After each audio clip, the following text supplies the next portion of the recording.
वध ही, अपमान ही सबसे बड़ा वध है। मणि को निकाल दिया और अश्वत्थामा को छोड़ दिया।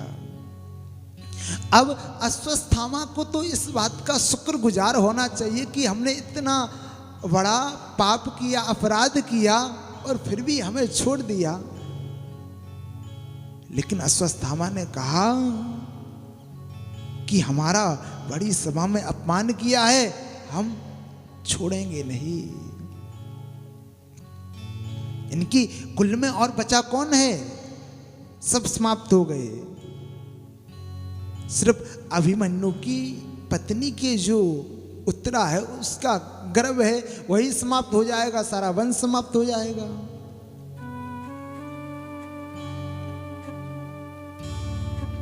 तो आज भगवान ने कहा, देखो अब हमको बहुत दिन हो गए, अब हमें जाना चाहिए। जैसे ही भगवान ने कहा हमें जाना चाहिए, अब इधर अश्वत्थामा ने फिर ब्रह्मास्त्र को छोड़ दिया। उत्तरा फिर घबराई कि भले ही यह ब्रह्मास्त्र मुझे जलाकर भस्म कर दे, इस बात की मुझे परवाह नहीं है, लेकिन मेरे इस घर में जो बालक है उसकी रक्षा करे। भगवान ने सूक्ष्म रूप बनाया और गर्भ में जाकर रक्षा की।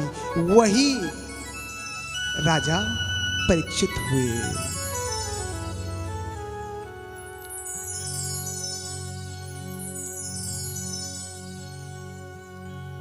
भगवान जाने लगे। भगवान ने कहा सभी से, जिसको जो चाहिए मांगो। किसी ने भक्ति मांगी तो किसी ने मुक्ति मांगी।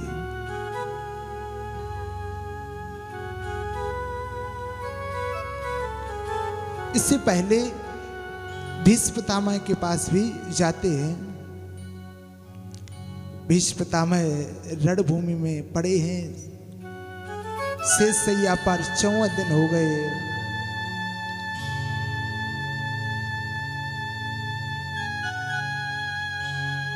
जैसे ही सब गए, भीष्म पितामह ने सबको देखा। भगवान भीष्म पितामह के पास क्यों ले गए और भीष्म पितामह को यह बाणों की सैया क्यों प्राप्त हुई, क्यों मिली? ऐसा कौन सा अपराध किया था, कौन सा गुनाह किया था?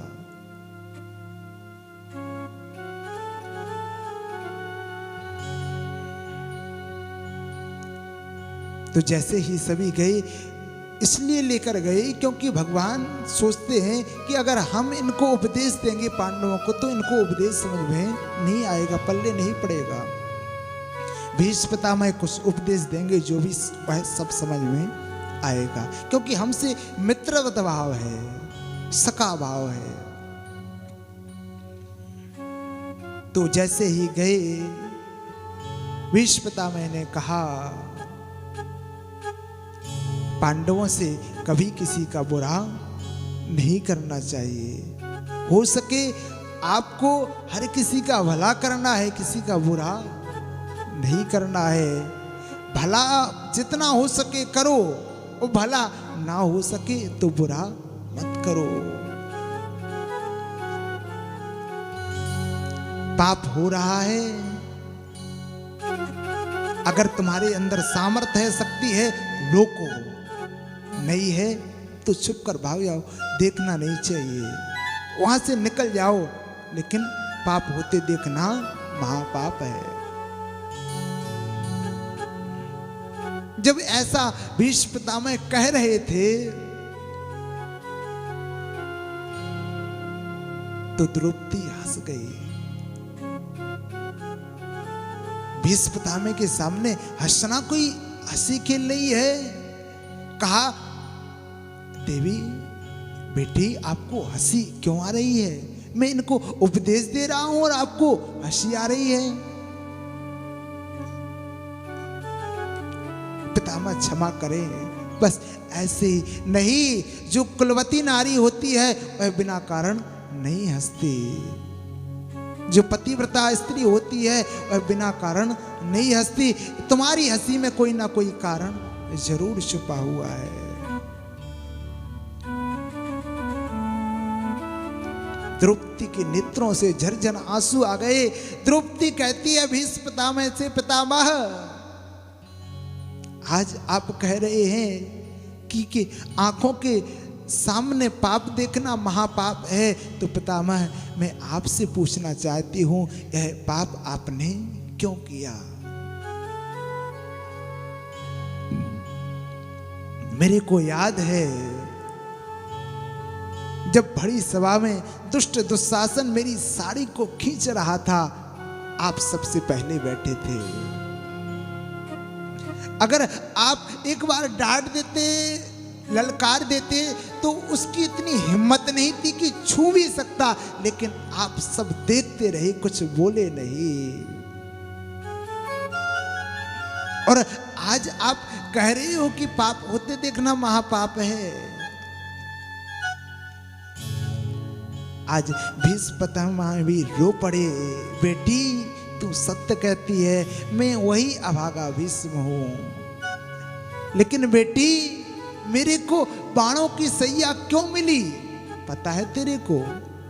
मैंने अपने पूरे जितने जन्म हैं सब याद है, मैंने कभी पाप नहीं किया, फिर भी मेरे को बाणों की सैया मिली क्योंकि मैंने पाप होते देखा है, इसलिए 54 दिन हो गए। मुझे इच्छा मृत्यु का वरदान है, मैं जब इच्छा करूं तब मैं शरीर का परित्याग कर सकता हूं,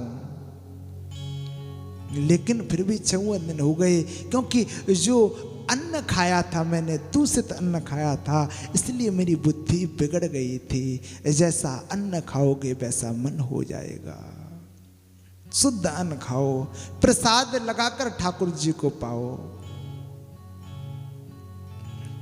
देखो जो आप प्रसाद लगाते हो उससे कम नहीं होता कि आपने 4 रोटी रखी तो 3 हो जाएं, 4 की 4 ही रहेंगी, लेकिन वह प्रसाद बन जाता है, वह शुद्ध हो जाता है।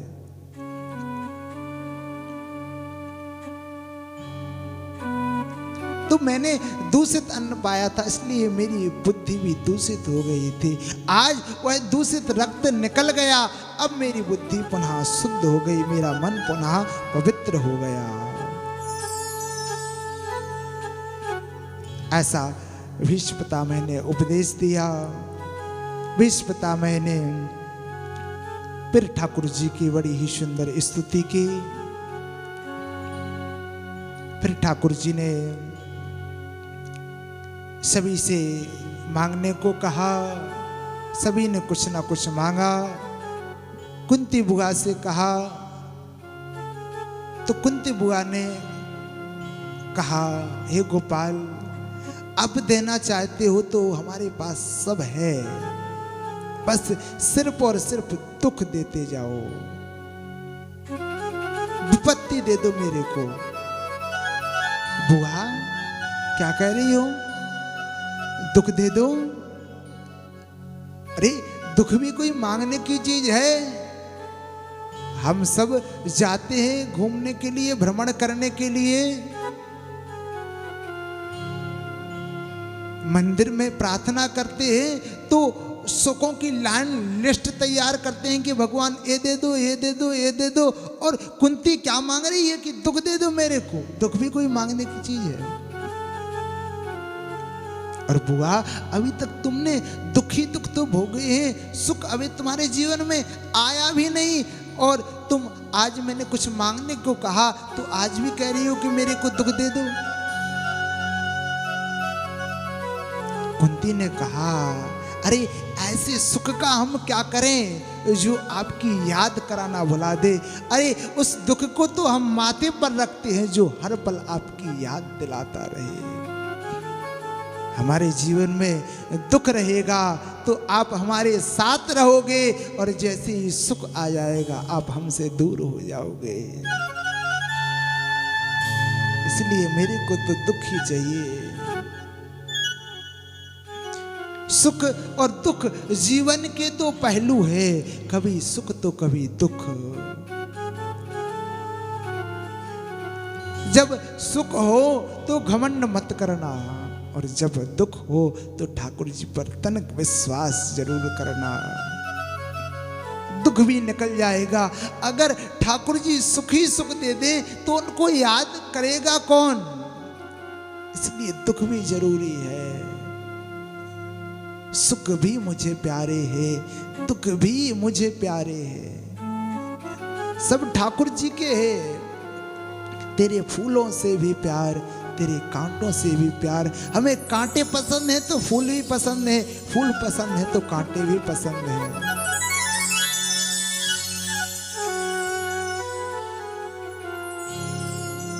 तो इसलिए आज कुंती ने दुख मांगा, और वास्तव में दुख में ही हम सब भगवान को याद करते हैं, सुख में नहीं करते।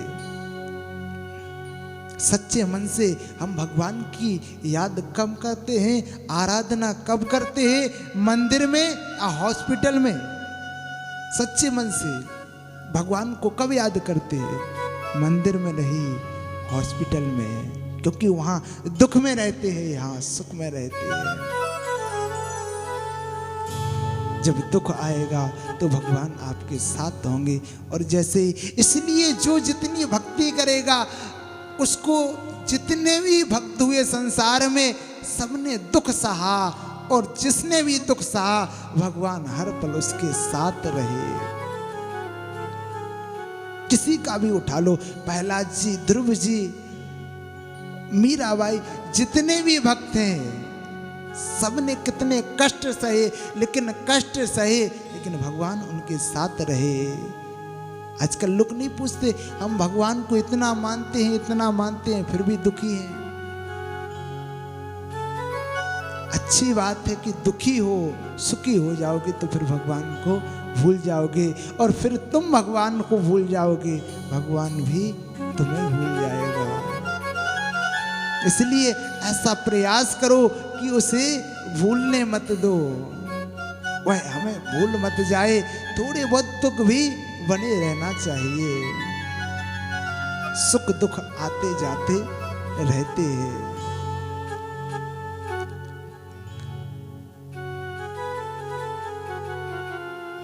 कुछ दिनों बाद भगवान ठाकुर जी चले गए, युधिष्ठिर जी साथ में गए। परीक्षित जी का जन्म हुआ।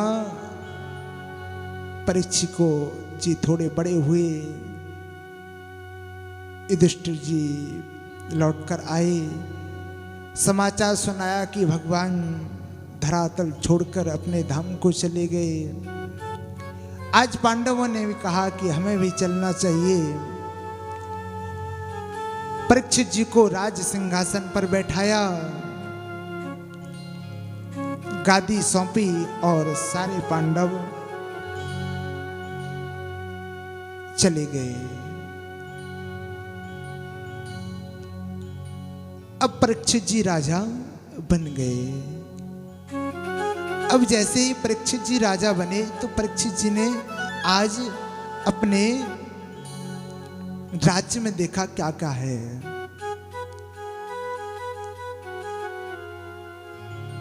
तो एक मुकुट रखा हुआ था, स्वर्ण का मुकुट था।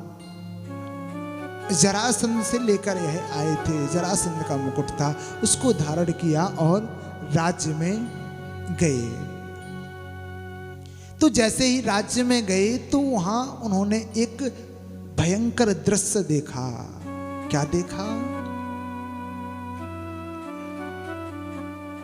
कि एक काला काला पुरुष एक बैल के पैरों को काट रहा है। 3 पग को उसने तोड़ दिया, और चौथे पर प्रहार करने के लिए जैसे ही उत्साहित हुआ, परीक्षित जी ने रोक दिया। कौन हो तुम मेरे राज्य में? बैल कौन है? धर्म ही बैल है। 3 पग कट चुके हैं। सत्य, दया, तप और दान 4 पग। सत्य कोई नहीं बोलता, दया कोई नहीं करता, सत्य, दया, तप और दान तब भी कोई नहीं करता। तो तो सत्य भी नहीं है, दया भी नहीं है और तप भी नहीं है, सिर्फ दान से चल रहा है थोड़ा बहुत। गाय रो रही है, गाय कौन है? पृथ्वी माँ ही गाय है।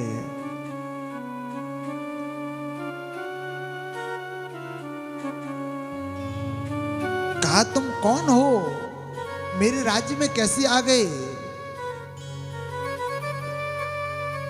जब ऐसे जोरदार डांट लगाई तो कलयुग, वह काला पुरुष कोई और नहीं कलयुग ही है, कलयुग चरणों में गिर गया। तो परीक्षित जी को इनके पूर्वज समझा कर गए हैं कि कोई भी आए, शत्रु भी क्यों ना आए, पैरों में गिरे तो उसको माफ कर देना चाहिए। कहा हम आपको माफ नहीं कर सकते, आप में जितनी है बुराइयां ही बुराइयां हैं, कोई अच्छाई हो तो आपको माफ करे। कलयुग ने कहा मेरे में एक अच्छाई है। सतयुग, त्रेता, द्वापर में हजारों वर्ष तपस्या करने के बाद जो फल मिलता था, कलयुग में, कलयुग केवल नाम आधारा, नाम मात्र से वह फल प्राप्त हो जाएगा। काम करते रहो, काम के साथ भगवान के नाम का गुणगान करते रहो, इसी से इस संसार से तरकर भगवान के धाम की प्राप्ति हो जाती है। तो आज परीक्षित जी ने कलयुग को छोड़ दिया। कहा महाराज कोई रहने की आपके राज्य में